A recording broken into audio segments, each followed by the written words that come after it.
Alright, so today we're going to use all of our information in order to solve quadratic equations. So remember that a quadratic means that it's squared.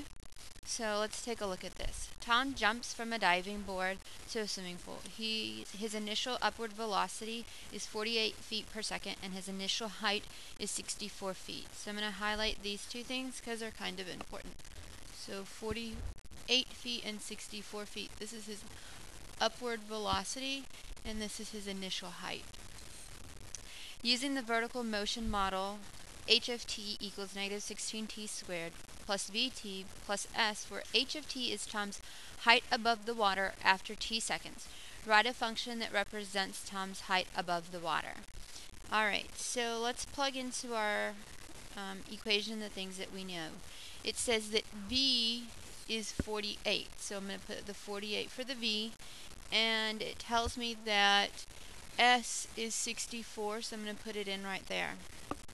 So let's write our equation. H of t, that means your height after 1 second or 2 seconds or 3 seconds, how many ever seconds. Negative 16t squared plus 48t plus 64. It says how many seconds will it take Tom to hit the water? So what I want you to understand is Tom is jumping off the diving board. So the diving board starts up here because it's not on the ground, and he jumps and he goes like this. So his height at the beginning, it tells us, was 64, and that's really high, but that's okay for right now. And at some point he goes and he hits the water. And when you hit the water, your height is 0. So what I'm going to do is I'm going to put 0 in for my height, and I need to know how many seconds it will take. So what I'm solving for here is t. So the first thing I'm going to do is I notice that all of these numbers, I can take out a 16 from 16, 48, and 64.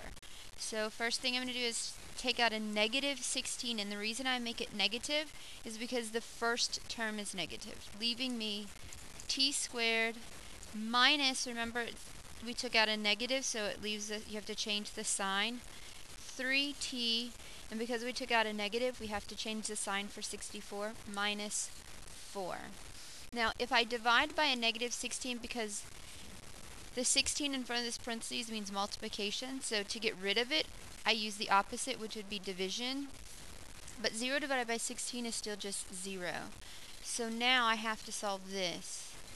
And you've done lots of that already. So I do 1 for a equals 1, b equals negative 3, and c equals negative 4. I multiply a times c to give me negative 4.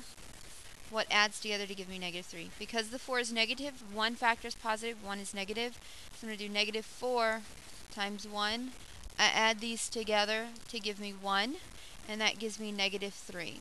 So my factors are t minus 4 and t plus 1, and all of that is equal to 0. I'm still not finished at this point, but I'm going to finish up right over here. So t minus 4 equals 0. I add 4 and add 4.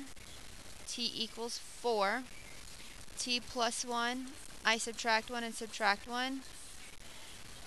T equals negative 1. Now when I'm talking about time, I can only use the positive value for time. Therefore, 4 is my final answer. So after 4 seconds, Tom hits the, and for all of you science people, water.